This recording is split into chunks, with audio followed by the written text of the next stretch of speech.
Never leave home without it. Okay.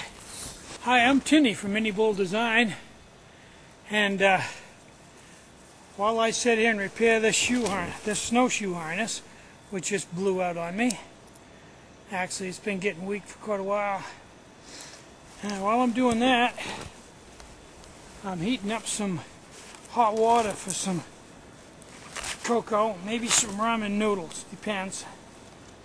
A lot of you guys have been asking, not a lot, but some people have been asking about how long the wicks last on these Wick stoves that I'm using in cold weather. Well, that's an interesting question. The answer to that is, that depends on how you treat them. It's a lot like your girlfriend, depends on how long she sticks around. Now, well, fingers are getting cold, I gotta warm them up. Now, when you put these stoves to use, when you fill them, you make sure the wick is good and wet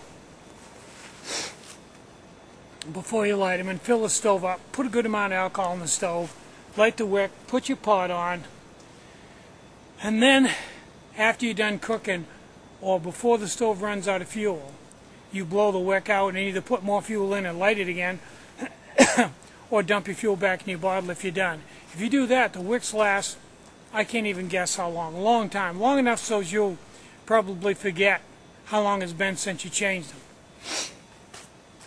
On the other hand, if you don't put much alcohol in the stove and you're trying to save, which doesn't really make any sense because you can always pour it back when you get done, and the stove happens to run out on you, but just as it starts to run out, the wick will get starved for fuel, and all the fuel will be burned off, and you'll just have raw wick there burning. The wick will start to glow, and that'll ruin it almost immediately, because once it starts to glow, it gets so hot that it gets all stiff and melts, and it's no good anymore.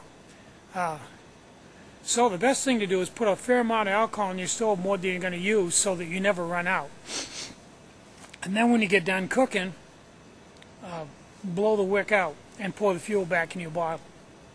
And also make sure your wick is good and juicy and wet before you start it up, because if you try to start up with a wick that's not completely wet, it'll really shorten the life of your wick too. And it's also a good idea before you go out on a hike to check the conditions of your wick and make sure they're flexible and not starting to stiffen up and get hard, because it's better to change them, right at home on the kitchen table than it is out in conditions like this where you're 3/4 frozen to death like I am right now. Now, what else was I going to tell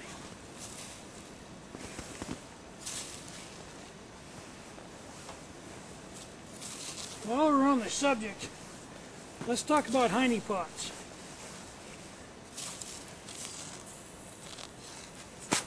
Now, heineken pots are a lot like wick. If you treat them right,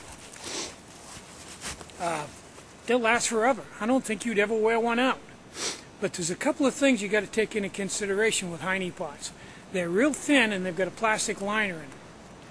Now, as long as you always put water in them or liquid in them before you start heating them up, that'll take care of the initial problem that you might have with spoiling a pot by getting it too hot.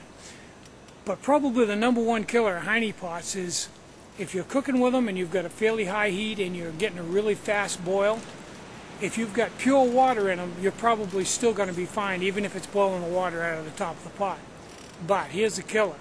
If you're cooking something that's a little bit thick and doesn't run as fast as water, as that heats, you'll create a bubble in the bottom, and as that bubble rises up, it will open up the bottom of the pot, and the liner will be untouched by anything, and the heat will start to burn it. Now, with water, just as soon as that bubble goes up, the water rushes back in and the pot doesn't have time to overheat. But with soup or something like that, once that bubble goes up, it takes maybe a half a second or so for that soup to run back down and get back onto the pot and start carrying off the heat. And then that half second, if you've got a good hot flame going, it can burn the liner and turn it brown. Now, this isn't the end of the world. It'll still work. You may burn some food on too while you're doing it, and that's kind of rough to get off. But if you do it 2 or 3 times, you'll eventually ruin the liner. So if you're cooking with an isofly or a black fly or something like that, that's adjustable, and you see your soup starts boiling really fast, or your oatmeal or whatever, pull your wicks down, put them down low and slow it down, because you just want to simmer, because the temperature between a hard rolling boil that's going to burn your pot and just a slight simmer is only 1 or 2 degrees, so it's not worth chancing burning up a pot. So I'm going to finish this snowshoe harness and see if I can find my way out of here. We just had like a foot of snow, had a nor'easter last night, and it's pretty wild back here. Right now I'm breaking trail. So get out and hike, take care of your equipment, stay warm, and have a great day. I'm Tinny from Mini Bull Design.